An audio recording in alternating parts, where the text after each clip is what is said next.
Hey everybody, we are live. This is Authority Live. My name is Graham Brown, joined today by co-hosts and special guests. We're going to talk about the theme of authority and what it means to be an authority today in this very noisy media landscape. What does it mean to build a brand for you personally or for your business? What does it mean to have influence? And what does it mean to be able to change people's opinions, people's minds, be able to influence outcomes with your authority? This is what this podcast video series is about.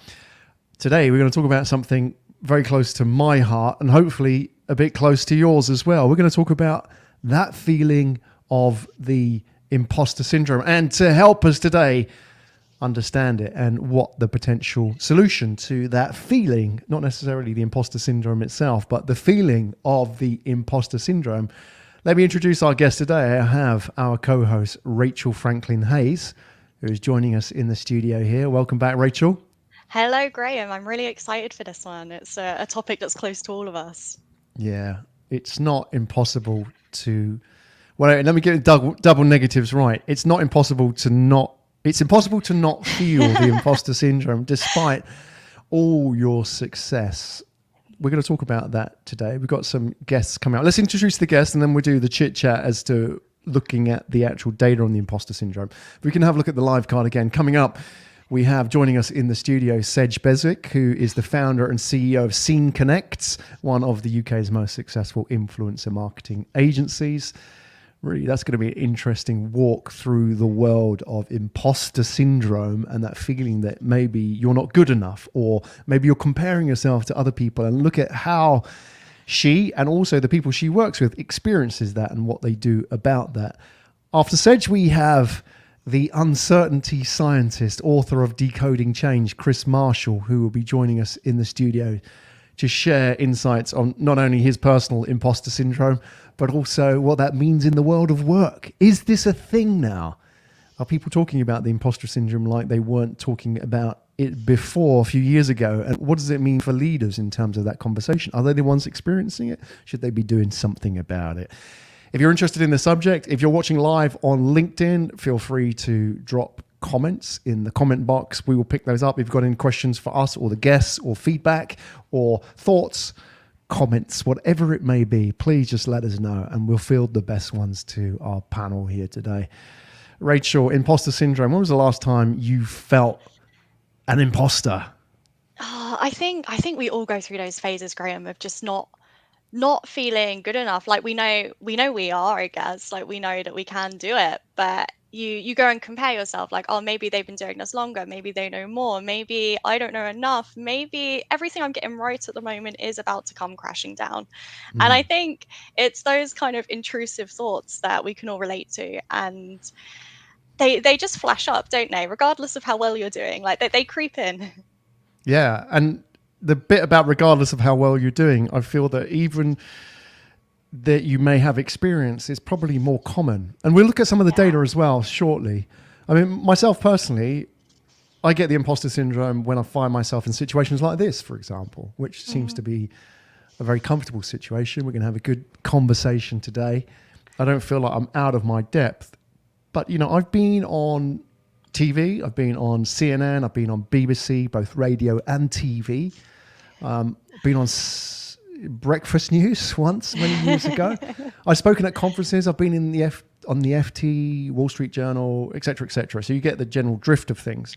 But even with that kind of speaking experience in public, I feel it.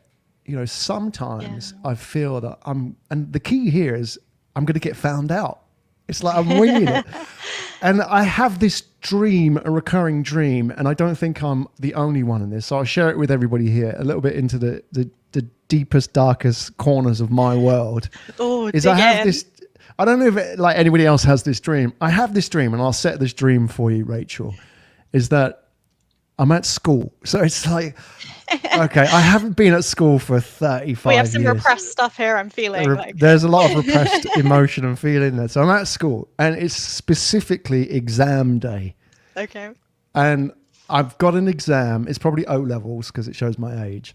I've got O-levels, and So for those of you who don't know the British school system, I'd be 15, 16, right? So high school age. So I'm going to the school and I've got an exam and everybody's going to the exam room, but I don't know where the exam room is. And I'm trying to find this exam room and like walking and everybody's kind of, I'm going against the sea of people trying to find this exam room. And I get to this room and it's not there. It's been moved and I have to go somewhere else. And I haven't done any studying for this exam. And this is a real feeling that I have, even though I describe myself as a relatively successful entrepreneur with, 25 years experience. I feel an imposter. I feel that I'm going to get found out and that this whole thing's going to come crashing down. That's the reality of it. So, Rachel, anything similar? Do you have those kind of dreams? Anything that remotely as crazy as that? Not quite to that extent, Graham, honestly, but I guess you always get the dreams, I think, especially when you're starting in a new career, right? Like you're sat there and you're doing your work repetitively, and it's that kind of like wading through sludge feeling, that no matter how much I'm moving, I'm not getting anywhere fast enough. That's my anxiety dream. And that's the one that creeps up when I've got these feelings going on. Like I'm not getting where I'm going. And I think that kind of nails it as well. That feeling of like, am I good enough? Yeah. Yeah. You're comparing yourself, aren't you? We all do that. That's human nature, isn't it? And as they say, the quote, comparison is the thief of joy. It certainly gives us anxiety. And I was thinking this social media world as well. I mean, I say the social media world, it's been around many years, is that we compare ourselves to the sort of manicured, manufactured images of people's success. You see somebody on a private jet, you see somebody enjoying their lives, out on a vacation where you're sort of in the office. So we sort of compare ourselves and feel like, maybe we're not good enough. And this is real, I think, for a certain group of people. It'd be interesting to ask our guests as well where they sort of fall on that, because we've got entrepreneurs, we've got very successful business leaders on this show. It'd be interesting to see how that affects them, because it might not just be people starting out, right? Definitely, I think a key one for me is that like I'm knocking on 30 now, and it's that you compare yourself to other people of your same age as well, right? It's like, oh, she's also my age and she's doing all of this stuff, and I can see her being really successful, and where's my life at and what am I doing? And I think that's also where you start getting those unhealthy comparisons creep in, right? Aunties and uncles don't help as well. No, they don't. Family weddings, it's must avoid. Yeah, exactly. Yeah, well, we can forget those for a while. Let's have a look at some of the data. We've got there's been a lot of interesting research done in the B2B space about the imposter syndrome. So I want to dive into that. We've got a definition here. Let's have a look at the definition of imposter syndrome, by the way, first, so we can get it out there. A person who pretends to be someone else in order to deceive others. But the actual imposter syndrome is a feeling of not being worthy or not belonging. I think that's the important part, isn't it? It's that you are maybe out of your place, maybe that you kind of blagged it into the inner circle, and somehow, someday, they're going to discover that you were a fake all along. Not meant to be there. No, exactly. Or maybe it's that, I think maybe because we see other people from the external perspective only, that we only see what they're projecting. And maybe people look at us and think, oh, she's really successful. Look at me. When that's not the case. We don't realize what's going on the inside, the anxiety that people hear. I just saw an interview with Keith Richards, who's been playing guitar for the Rolling Stones for like 150 years, it seems, right? And because he's at least that age, I saw him saying that every time he goes on stage, he feels nervous. And that's a really important sign, isn't it? Because even he feels slightly that he's an imposter, that maybe that he might screw this up. But I think that's a really important driving energy, isn't it? If you've got that sort of nerves, it means you're doing the right thing. Let's have a look at the data. We've got some research here from Kajabi, which has a look at imposter syndrome. This is really interesting. This specifically looks at entrepreneurs. Maybe we can zoom in on this. I'll read it out if you can't see the screen fully or you are listening along on the podcast. It's a survey of 600 entrepreneurs and small, medium business owners. Interestingly, 84% reported moderate, frequent, or intense imposter syndrome. I find that really interesting. I would say I'm probably frequent. I'm in that 30% category. What about yourself, Rachel? Moderate, Me, frequent, intense, or few, like not I'm gonna often? say somewhere between like moderate and frequent. I think when it happens, it's quite intense, but I'm not gonna say I have these intrusive thoughts all the time. Yeah, Right. like balancing between that blue and yellow section here. Navigating the fine line. Okay. I'd certainly think, and it's interesting, we'll look at the data again, and it actually shows like what the reasons for why people feel the imposter syndrome is. I want to ask the guests this as well when they join us. And also how something we'll look at is your profile, so your gender and your age. That has a big impact on imposter syndrome. You know, whether you're male or female, young or old, impacts whether you feel it more or less. So that's going to be interesting to find out the drivers. We can get the data back up on the imposter syndrome survey by Kajabi. If we can have a look at section 4, let's scroll down. This actually asks, so this is an interesting part. Here we go. So let's have a look at the title of this one. This is kind of like relief for me. It says over 20% of entrepreneurs are often worried about being found out for a lack of knowledge or ability. And it says here, if you can scroll down and have a look at these, 23% are afraid others will discover how much knowledge they lack. I really like this because I think being You're an not entrepreneur alone, is, Graham. yeah, we're all winging it. But I think that's sometimes entrepreneurs don't have a lot of knowledge about one specific thing. They are generalists, and then maybe that's their strength. You know, they're not the best marketer. They're not the best data guy. And so maybe they're just a bit of everything. And that's sort of why they're there. The next one's really interesting. Let's look at section 5. 1/5 feel it's often or very true that their success is due to luck. Mm-hmm. This is a really interesting one, Rachel, because I feel that this really impacts you later in your career. Because let's say you had big successes when you were younger, in your 20s and 30s. Once you get into your 40s, you start to ask yourself, can I repeat this? And you become that sort of one-hit album wonder. You know, you might start thinking, like maybe I just got lucky. Maybe I'm too old to do this now. So that's kind of an interesting one. We'll ask the guests their thoughts on that as well. But the last 3, let's do this, and then let's bring Sedge in. Really look forward to kind of getting her thoughts on this as a successful entrepreneur. Small business owners tend to compare themselves, feel less intelligent than those around them. Yeah. Wow.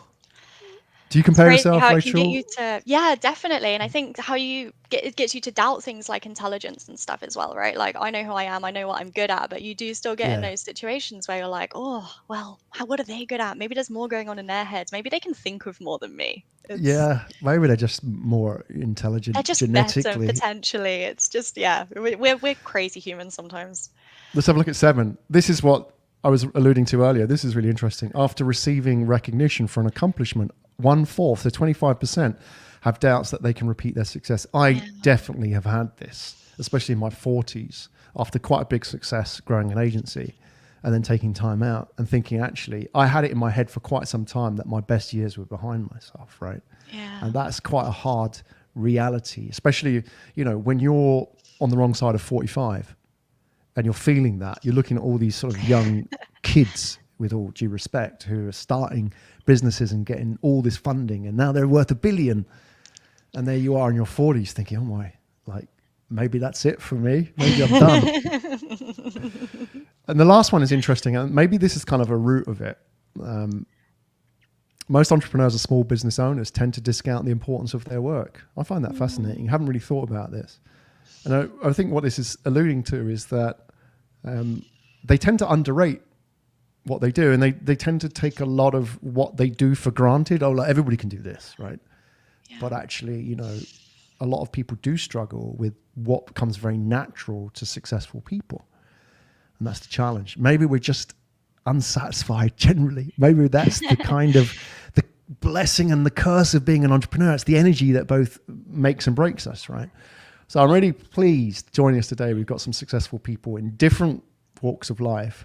Sedge, who was going to give us an insight to her sort of journey as an entrepreneur, and also to get some insight into that journey as a female entrepreneur. I know that's not supposed to be a thing now, but it's real, isn't it, when it comes to the imposter syndrome, that maybe it's harder, that maybe you feel, you know, if you look at the data on like women raising rounds in funding, capital raises, much more significantly successful as a male to a woman as well. So there's definitely imposter syndrome going on there.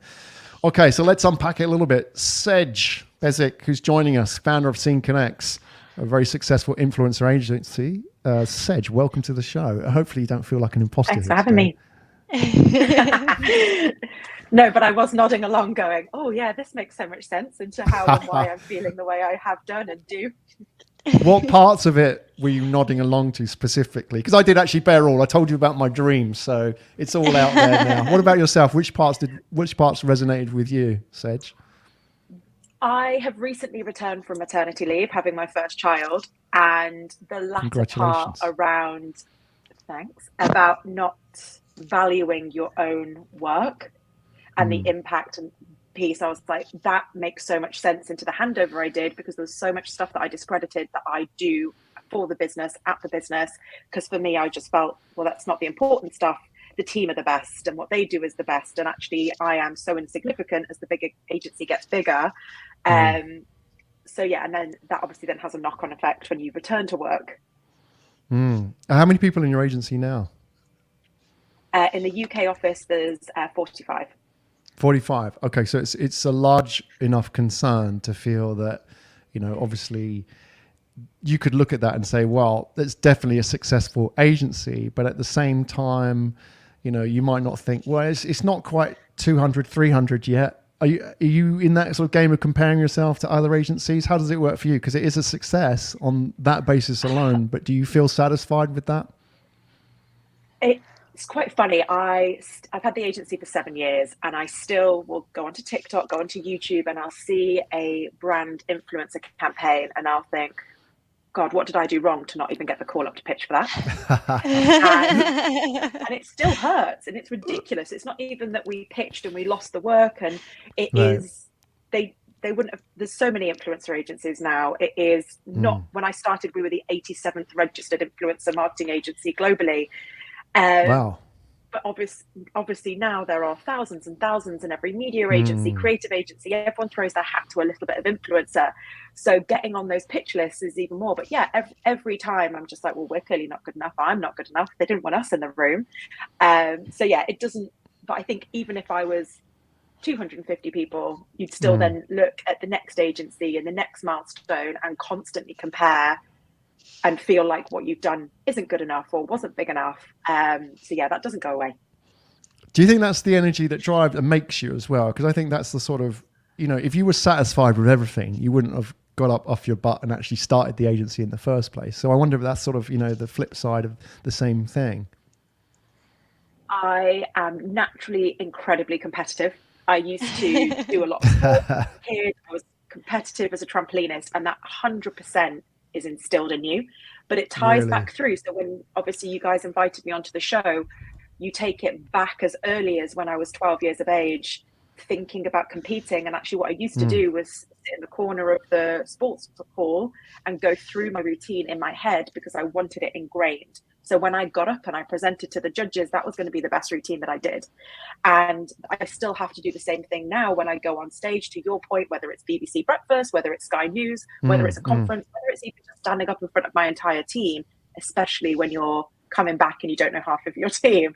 Wow. I have to do the same thing. I have to, use the same practices that I've had since I was 12, 13 years of age, competing. Thankfully, I'm not in a leotard anymore because that would be terrible.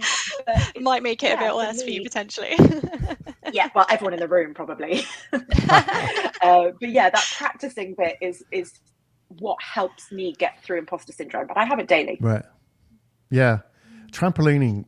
I imagine. I suppose you class that as gymnastics, wouldn't you? That's pretty hardcore, isn't it? Especially you see a lot of these young preteen girls like training, and it's pretty severe, isn't it? I imagine that must be quite hard to feel satisfied, because the difference between number one and number two is, it must be fractions, and it's probably, a matter of hours that they put in. Yeah. So I used to train. It was an hour from school and an hour to home. I used to do 3 hours, 3 times a week. An hour of that would be conditioning. And I then used to compete most weekends. So as a kid, I didn't have a social life, my whole life was making sure that I walked out with a medal at the weekend. So when you then don't, or, trampolining, it's very easy to mess up and then everything is kind of out the window. That has a huge knock-on effect of even how you go to the sports hall the following week, and you've got to kind of start the process again, and you feel like those hours have been wasted. Yeah. I mean, this is also like I want to 20 ask years you. ago. I'm old. Well, no, it doesn't go away though, right? That's the thing. I'm still having dreams about my O levels, Sedge. That's the problem, right? I want to ask you an entrepreneur to entrepreneur question. I know Rachel wants to really deep dive into the woman question as well, because I think that is not discountable in this conversation, especially when you're talking about coming back from maternity leave. The entrepreneur question is that I want to go back to when you were a teen and you won a medal. It's like when you won that medal, was it a celebration, or was it like, I've got to push on and do the next thing? Because as an entrepreneur, that's the thing I catch myself when I'm trying to unprogram, is that, we have success. You got to stop and celebrate it, because the natural thing is next. What was it like when you were a kid? I still to this day never celebrate success. And my husband is constantly like, can you just take a minute? And can you just appreciate it? I'm like, brilliant, I've given it 20 seconds, on to the next. Wow. Are you aware of that though? Are you aware that you're not celebrating success? Are you catching yourself doing? Obviously, it's great that your husband is sort of looking out for you. We're our own biggest cynics, and that ties back into imposter syndrome. So even if I walked off with gold, I'd look at the scores that I received from the week before, going, well, actually, my routine was better, or my toes weren't pointed at that point. You can find the tiniest thing to criticize yourself on.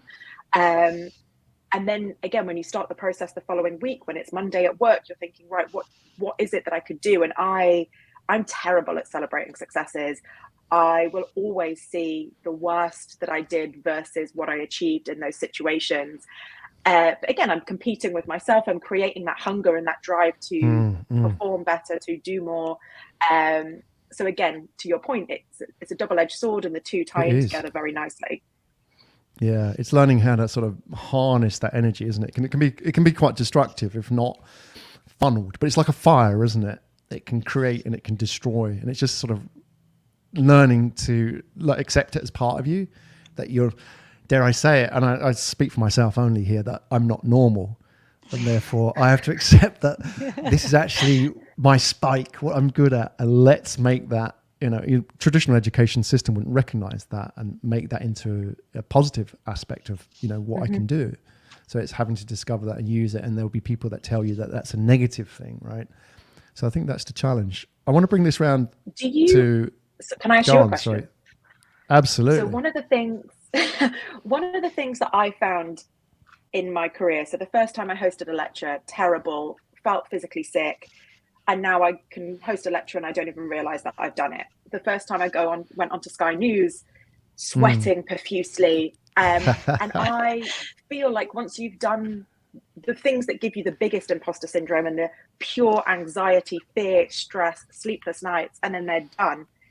But after I've done any of those things 5 or 6 times, that adrenaline rush that you just kind of spoke through, when you come off and you think, God, I did do that. Do you still get the adrenaline rush, or has that gone for you? Yeah, it's still there. Definitely. I've say to myself that if it goes away, then it's a sign that it's not important. I think it's a natural sort of fight or flight mechanism, isn't it? Which will never go away, because that's sort of millions of years old in our nervous system. So it's recognizing it. And then I feel like what the mistakes that I've made, Sedge, is that, sort of in my career, is trying to get myself to a stage where I'd never feel scared in those situations, because that was actually a failure. If I was scared, I wasn't good enough again. So it's, the imposter syndrome. But like going on stage, if I felt nervous, maybe I wasn't a great speaker or a great presenter. But then I've kind of learned that actually everybody feels that, and it's just sort of dancing with that energy a little bit. That said, it's still trying to, you're dealing with your sort of nervous system as opposed to your sort of conscious waking cognitive function. So I think that's the challenge, isn't it? You're having to constantly, I feel like, almost step out a little bit. That's the practice. I'm sure it's the same with trampolining. It's like you get to a stage where it's just muscle memory, isn't it? And exactly. Kind of step I out like your expression, dancing with the energy. That is exactly it. Yeah, it is. It is a bit dancing with fire. That's right. Rachel, let's bring you in. We've got some really good data on women and the imposter syndrome. I'll bring that in a while. I want to just throw this in. Oh, we're going to do that now.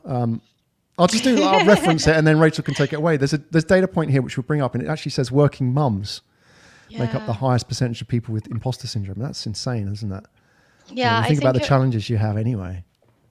It was crazy when we were looking at the statistics. Like, it was very clear that men and women can feel imposter syndrome in different ways. And one of the ways it tends to like resonate with women a lot of the time is like you've been saying, Sedge, like once you've been out of the game and you're going back into it, like you've just had a kid, you just had maternity leave, you've had all of these other factors influencing your life. It seems like that's when like the crippling doubt can tend to creep in.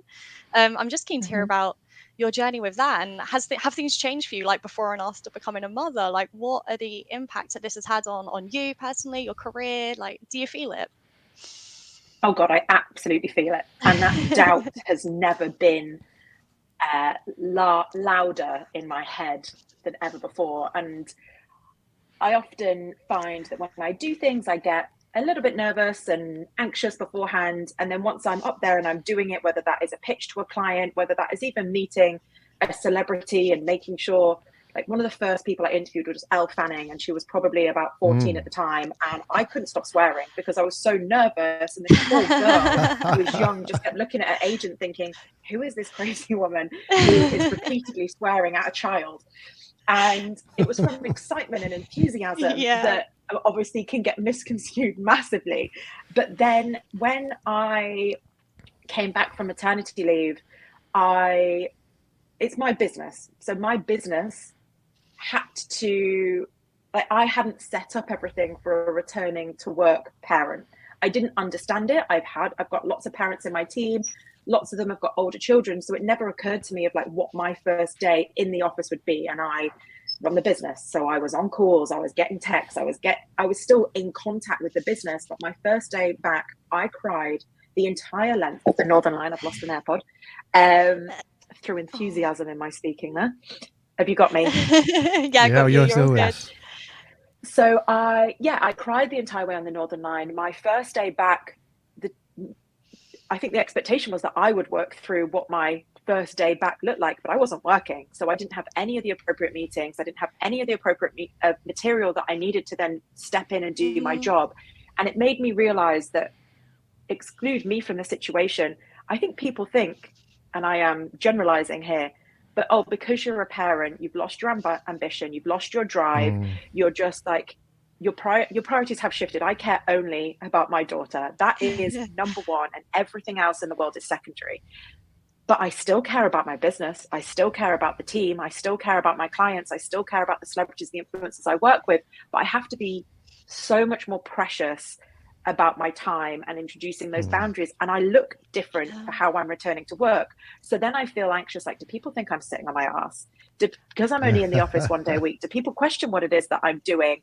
And those, as I said, those noises and voices in my head are so much louder than they were beforehand.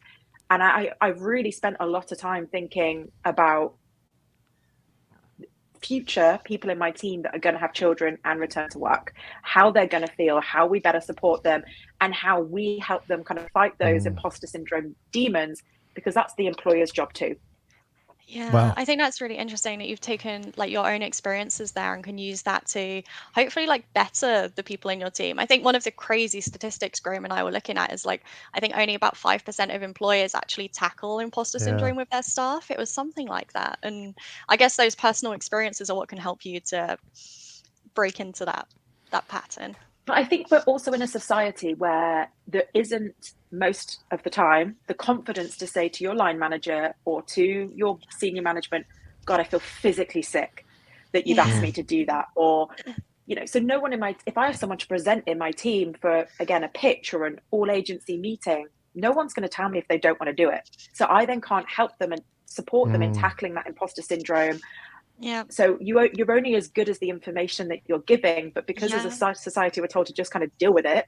If people in my team aren't telling me that's what they're feeling, how as a business am I there to be able to support them, to nurture them, to help them? So we can get them media training, we can make sure HR are involved at their first day back in work, but the dialogue has to be open to be able to support employees in that Yeah, space. that's really interesting. Again, like obviously I work with Graham here. Graham gives me a new project. Am I going to turn around and be like, oh, actually, like I'm not good enough to do that. I don't know what I'm doing there. I'm not going to try. I need to do something different instead. Like I don't think you really want to manifest that, do you? Like is that a conversation you Exactly. want to have with your boss? It's just a code word, just to say that you're feeling sick, something like that. Yeah, maybe Yeah. that's kind of what we want. I don't know how you do it. So, I mean, I've got coming on the show now, Sedge. Chris Marshall's joining us, who is an author. But the interesting thing, and he doesn't just write about the future. I mean, we mentioned the future and work, but his own journey is that I'm curious about his own imposter syndrome and whether he's felt it, because there's a number of different angles and factors in here which we'll dive into. But I find the most interesting one that he was a whiskey distiller originally in his sort of previous life, and then he currently is the head of investment strategy at Dragon Investment Managers, so a portfolio manager effectively. So he's gone through this sort of really interesting trajectory. Now he writes about the future and unpacking change, if you like. Curious about him and his imposter syndrome here, especially publishing a book. I think if you write a book, you're sort of committing yourself to the world, aren't you? You're putting yourself out there, and it's like, now you can't change it. You can't sort of put this book out there and think, no, wait, I didn't mean that bit. I want to take it back. It's out. It's published. It's in the universe. So let's bring in Chris, and Sedge, feel free. If you've got questions you want to ask him as well, then, you're more than welcome to pipe up. I'm sure this is going to be an interesting conversation as well. Chris, welcome to the show. Thank you so much, Graham. Thanks for that introduction, and thanks for having me on. It's great to have you here. I'm interested about that journey from whiskey distiller to head of investment strategy. I know it's probably a lot more complicated than that, but I'm just kind of giving it a very top line skim. We're talking about the imposter syndrome today. Sedge has given us some really honest and insightful look into her sort of journey, being head of a very successful influencer agency based in the UK, but most recently coming back from maternity leave with her first child. So, being a woman coming from maternity leave, like heading up an agency, all those kind of doubts that you may feel. And, whether or not you're still up for it. And myself personally, as a business owner, on the wrong side of 50, believe it or not, is that having that kind of doubt in your head that the best years are behind you. It's in there. What about yourself? How is it going from being distiller to Dragon Investment Manager? Well, I have to kind of reorganize the history a little bit here, because I didn't start as a distiller. Okay. I'm an autistic, I'm neurodivergent. And for me, what that means is I quite often jump down rabbit holes when I'm curious about something. So yeah, the distillery was a side project. I just wanted a bit more creativity in my life. I had no background in brewing, distilling. So it actually started as a gin distillery. But what I was fascinated in, I won't go into the long story, but I had this incredible gin and tonic. I was in Bruges, sat at a restaurant, sun beating down in the afternoon, and my experience of gin until that point was like, oh, it's something my grandmother drinks. I didn't really know much more than that. I knew that there were about 5 days a year in the UK where it was like, okay, this is G&T weather. That's The an in brands I joke knew for the of. British listeners. By the way. Yeah, we relate. Yeah, I'll heavily. understand. for British tourism there, sorry. But yeah, the brands I knew were kind of the big ones: Bombay, Beefeater, kind of Tanqueray. And it was this moment where this restaurant came out. I can't even say it was a tray. It was a slice of oak with this kind of amazing balloon glass, herbs in there, tonic on the side. And I was just like, oh my word, I've never seen anybody respect gin as much as this. And from there, I just had to go, I have to understand what gin is, because I obviously have the really wrong idea of what gin is. I live in North Wales. We have some of the world's best waters. They're transported around the world. And I was like, we must have one of the best gins in the world, because we also have juniper, which is the overriding flavor, grow on the side of Snowdon. And then I found we didn't even have a distillery. And at that point, I was just like, oh my word, I know what I need to do next. And that really started the journey.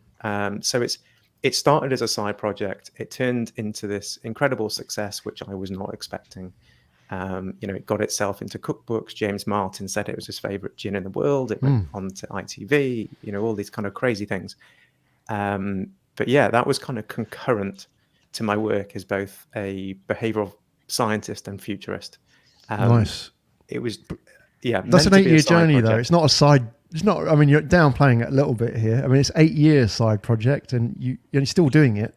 You've won a number of awards. Maybe that's my imposter syndrome. Does that? Can I ask you a little bit about? I mean, you mentioned you've been quite sort of forthcoming. You're saying you're autistic, and you. How does that affect you when it comes to the imposter syndrome as well? Like, does that? Do you see that? I know a lot of people say, "Oh, well, you must have these sort of special powers as well." Having the sort of being cognitively diverse. What about yourself? Like, do you see, that affecting yourself, that maybe you have more of an imposter syndrome than the average person? So like statistically, yes. The autistic community or neurodiverse community does. Personally, no. And I'm not sure whether that's just the way I frame it personally. So I would certainly say that we mask. So that is doing behaviors which cover over our natural emotional reaction. I talk of it like speaking a second language. That, you can cognitively go, I know I need to make eye contact with this person, whereas to me that's quite overwhelming. I'd call that masking. It's different to imposter syndrome. It's not to say it's not cognitively tiring and draining and everything else. But what about this moment for you now? You are here speaking to us, the three of us.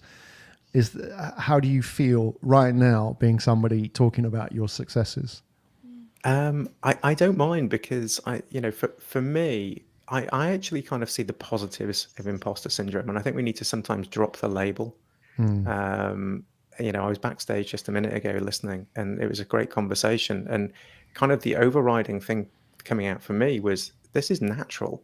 Like, we have doubts about ourselves. That's actually really good. What we've got to stop doing is kind of like turning this into a mental disorder when it isn't always. I'm not saying that it can't be, and I'm not saying it isn't destructive in some people. But really, kind of, I do a lot of work around uncertainty, emotions, how we make decisions. That's kind of my behavioral scientist side. And when you look at this, negative emotions are a natural part of life. They're actually, you kind of touched on this, Graham. Our nervous system is how we get data in. Okay, our brain is actually cut off from the world. It lives in this darkened box. It's not directly communicating with anything. I'm getting all the data I need through my senses, which is coming through my nervous system. And the nervous system communicates to the brain in emotions. We've done a brilliant job as humans to go, no, emotions are bad, rational thought is good. We can blame René Descartes for that. Thankfully, he won't mind. He's not around to know I'm missing his work. He wouldn't get invited anyway. So. No, but he was the one that kind of said, I think, therefore I am, and placing it that way around, we start believing our thoughts. We don't see ourselves as independent to our thoughts. Actually, Descartes would have been far better switching it, going, I am, therefore I think. And when you actually start realizing that emotions are just the signal coming from your nervous system, they're just meant to be like a little red flag when it's a negative emotion, just saying, hold on a minute, I just want you to pay some attention to this. Let's go back to kind of our life eons ago when we lived in caves. That negative emotion was, something's not quite right in the environment. It could be there to eat me. And going back to that fight or flight that you were mentioning earlier, Graham, that like very in-ground feeling that we've all got within us, right? We can't suppress it, can we? That's no, and when you actually do try and suppress it, I mean, actually the opposite thing happens, is you can't let go of it. Emotions, when we're looking at the science coming out today, your emotions are meant to last 90 seconds. And everybody goes, what? Because when you're angry or sad or upset, I can hold on to them for days. But what you have to realize is that after that initial 90 seconds, the nervous system's done its job, and it's then where I'm now focusing my attention. And this is where I'm kind of coming back to splitting a kind of our modern day practice of almost pathologizing normal thought as a disorder. To be labeled an imposter, that's a heavy title to own. Yeah. It's almost got like I like fraudulent this. Yeah. This is connotations good, and Chris. criminality to it, when Yeah. actually it's just a normal part. And when you look at the studies around imposter syndrome, they always come out saying, yes, rumination around negative thought is not good, and that's really what the negative side of this is. We can't let it go. Much like PTSD, you can't get over the emotion. But This is good. Yeah. where Well, it's let me ask you a posit- question, because Chris, I'm conscious of, I've got a few questions coming in from people that I've polled in my network as well about the imposter syndrome. So I'd like to get both of your thoughts on this. And I really like this conversation about not pathologizing it. I think that's really powerful, isn't it? And really accepting it. Like your sort of like analogy with PTSD is a good one as well. Is that, it's not going to go away just by trying to suppress the thing, right? Okay, a couple of questions coming out. I want to talk about one, which is, I'm just reading the questions here. One which is related to, it's more of a personal opinion of imposter syndrome, and one related to work. So I want to ask you both openly these two questions, and let's sort of take these both together. So the first one is as an introvert, it's harder for me to communicate my strengths. How do I overcome? It's interesting language, isn't it? How do I overcome the imposter syndrome? So hold on to that one. And then the second one, I'll paraphrase because of what we're talking about with work and what you mentioned, Sedge, as well, about managing your team, is that what role do team leaders have in this? Do they have a role? And if so, what should they be doing for their team and their people? So one about overcoming, if that's the right word or the wrong word, importantly, imposter syndrome as an introvert. And secondly, team. Sedge, let's do you first, and let's maybe start with the team one. Like, what role do you have? And then, Chris, I want to ask you about the introvert one as well, but you feel free to chime in on both of these questions. So from a team perspective, and I can kind of tackle a little bit of both as well. I'm obviously an extrovert. That might be slightly obvious. And as the business has got bigger, we have obviously hired very different people. And I do feel like it is my job I find the extroverts easy to manage, easy to support, because I'm dealing with the experiences, the feelings that I have dealt with in my career. Whereas I actually find it way more rewarding as a business leader to support those that are introverts, because I have to come with a different hat on, and I'm doing a better job at really supporting someone and taking them out of their comfort zone and helping to build a completely different way of working to make sure I get the best out of them in their career. And that's my job, is to support, develop everyone irrespective of how they may be in the workplace. And I think as an introvert, I guess it works for both, but anyone who talks to me about imposter syndrome or self-doubt in the workplace, one is like, I hope everyone's seen This Is Us, because it's the most fantastic TV series possible. But the scene where they keep coming back to, and the kids started drinking, and they go, well, what's the worst that can happen here? And it's like, well, the kid drinks, and then they are so drunk, they run in front of a car, and then I run out afterwards, and we're all dead. I don't know why this AirPod won't stay in, apologies. And I always say, like, when you're going onto stage to talk, or you're going into a big pitch, or you're trying to sign your first £1 million deal, it is going, what is the worst thing that could happen here? Because everything that is you're thinking in your head is absolutely not going to happen. So once you've catastrophized, everything else is great and it's easy and you can just kind of get on with it. And the second is then also thinking, if I do speak at on stage and someone hates me because, I am Marmite, do I care? Because I actually don't know that person. So what goes through my head beforehand, and what I then say to the team when they're in those situations too, is that's the thing they say. What if people don't think I'm good enough? What if people don't like me?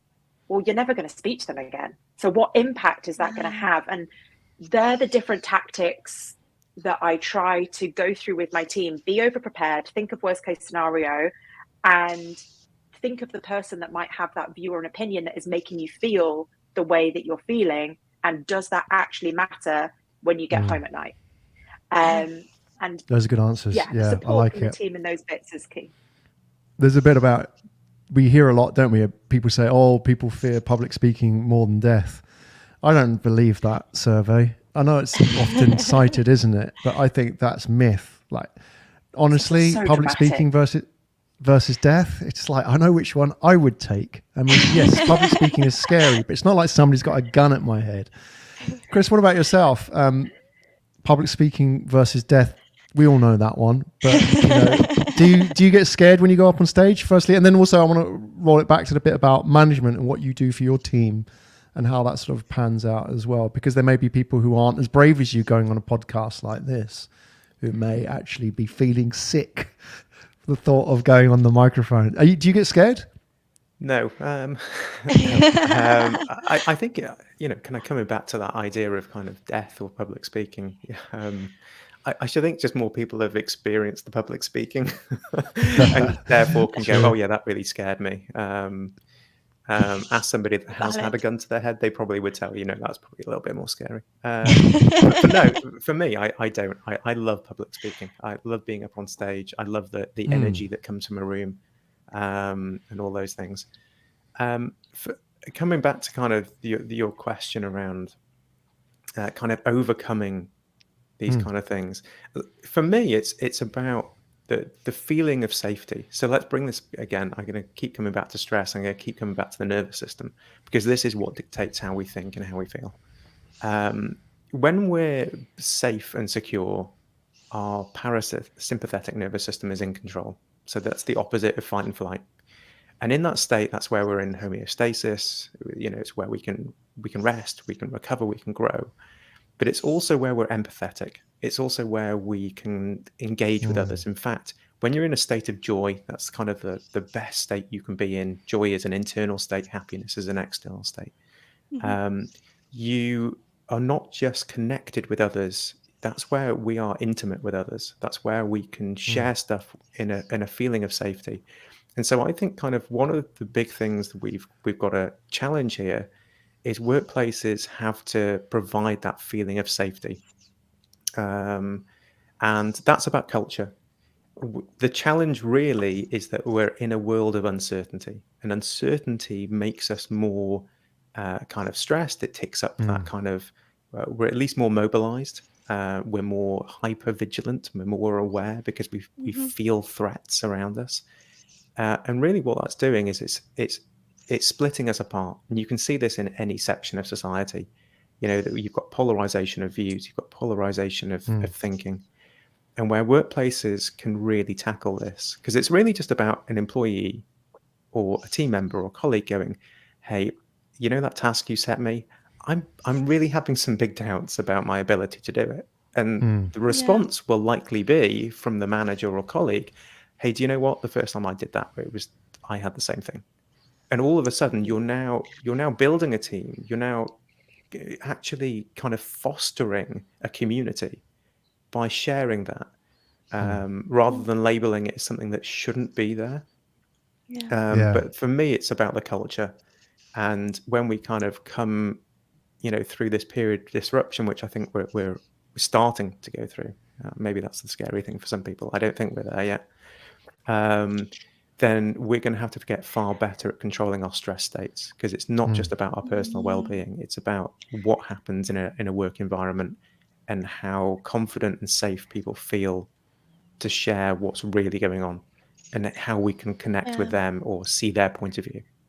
Graham, I think this is really interesting. It has some great parallels to the conversation we had about like vulnerability, right? Like the power in actually, it like threw it straight up for me. We had an episode a couple of weeks ago about vulnerability and how much strength there actually is within that. And it's quite clear from what you're saying, Chris, that if we embrace that vulnerability in the workplace and foster those nice environments where people can be vulnerable, we actually go a long way to overcoming things like imposter syndrome as well. Again, it's just being able to speak up, right? Completely. I think sometimes we come at this the wrong way. We kind of prescribe that you need to be more empathetic. We prescribe that you need to be more vulnerable. But when you're kind of in an alert state, those are biologically things you can't just go, okay, well, I'll just tell my brain to do that.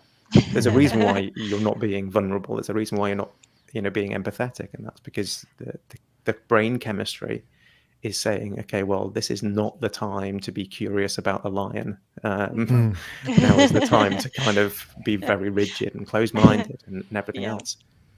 I like that. That's a good analogy. When you're stressed, when you're fearful, I think the fear is the key, isn't it? Fearful. Then, you're facing the lion, you shut down. You're not thinking about learning experiences, are you? And the vulnerability part, the last episode of Authority Live, we talked a lot about, what does it mean and to be vulnerable? And the key there really was for leadership. So, people like yourself, Sedge and Chris, to demonstrate that through example is that, that it's easy to say to people, tell me, like, if you're not feeling like you're up to the task, no matter what you say, people won't do it. But if you then tell people a story, for example, and that the nub of the story effectively is, I don't know, then, people will soon learn, actually, well, if she says it's okay not to know, then that's the kind of green light to behave like that. And I think this is the missing part, I feel, in work culture, is that we kind of tell people what they should be doing rather than demonstrate by example. To say, tell people a story about how you screwed up, and they'll go, oh, that was a really interesting story. And they're not going to go away and thinking, my boss is an idiot. They're going to go away and thinking, actually, it's okay. Yeah, So, human. exactly. I think a lot of this comes from kind of, we often have just an academic understanding of these things. We know we should be doing it, but we don't have an intuitive understanding of kind of, as you say, well, what's it take for me to actually show that, not just say it. And we're incredibly complex and sensitive machines, organisms. And one of the things we do is co-regulate. I'll be picking up from you guys, is this environment safe and secure? Yeah. Your body language and your tone and everything else will communicate that. And unless you're living it as, in that work environment, again, if you're giving off signals of stress and not safety, guess what? Nobody else is going to feel that. So it really does. It comes down to living it. Love it. This is a really interesting conversation. We could go on for hours, but I'm conscious of the time. Once we get into the world of psychology, I know we're talking about influence, which is your shtick, Sedge. I know you live that on a day-to-day basis, and we're talking about really getting into the cognitive aspects of it. Obviously, Chris, you're a fountain of wisdom when it comes to that as well. There's a lot of interesting things. It's like, I'm trying to summarize here that we touched upon in the end. We didn't use the word, but I heard in my head flow. The flow state, you talked about empathy, and I really feel, for example, like, and Sedge, I know as a gymnast, trampolinist, there is such a thing as flow state when you're in it, that practice. But when you get into that state, you're almost like hyper aware. It's almost like it's a detached reality, isn't it, of what's going on? And that's where you can think about things like empathy, and you can think about things like connecting with audiences. Well, I should really be here. I should really think about, my emotion that I'm creating around this audience when I'm doing this, speech or this presentation. And that's kind of where you're at. I feel it's the really peak human state that we achieve through a lot of practice, but being very self-aware. And I feel like, that is only available. That's the flip side of the imposter syndrome, right? That we can only achieve that because we're in this kind of, like Chris, you talk about this, this primal state that's drilled into us, right? And that gives us the energy to be in this flow state, to be hyper, connected with people around us. And, a lot of people talking about AI now, obviously it's touching our lives, but that is where more and more the value is going to lie, isn't it? Of that sort of very peak human experience, which will never go away. So I'm not quite sure what I summarized there. What I think I'm trying to say is that you can't overcome the imposter syndrome. Like Chris, you say, you can't pathologize this thing. You've got to see this thing as like this energy, which brings us all the way back to the beginning. It's been a long journey, folks, but I'm really pleased. We've had a really good conversation. Sedge, Chris, thank you so much for joining us today. I really enjoyed this, and very honest, candid conversation as well. We'll post details of all of their work, including Chris's book, in the show notes. Go and check that out if you want to find out more about them, as well as their details if you want to connect with them on LinkedIn. Rachel, how was it for you today? A quick walk a very long Yeah. walk through millions of years of human evolution in the imposter syndrome. Like you say, we could go on for hours, couldn't we? But it's so interesting to hear everyone's takes, which are all slightly different experiences, as we're all very different people. But I think the bottom line is that with the right culture and with the right mentality, we can really help ourselves in this situation and others, just to feel less alone, be more vulnerable, and yeah, get better at this together. Excellent. You've been watching Authority Live with our special guests today, Sedge Beswick, Chris Marshall, and co-host Rachel Franklin Hayes. My name's Graham Brown. Join us every week live here on LinkedIn, on YouTube, and whatever podcast platform you decide to follow us on. If you have any questions, feel free to field those questions during the live session, or you can ping me on LinkedIn. Easy enough, find me under my name. And looking like this, a guy with a microphone. I know there's a lot of Browns in the world, but there's only one that has a microphone like this. So you can find me on LinkedIn. If you have any questions about Authority Live or any of the guests or anything coming up in our weekly series, then feel free to connect with me there. Thank you so much for joining us. Thank you for your questions, and we look forward to seeing you next time.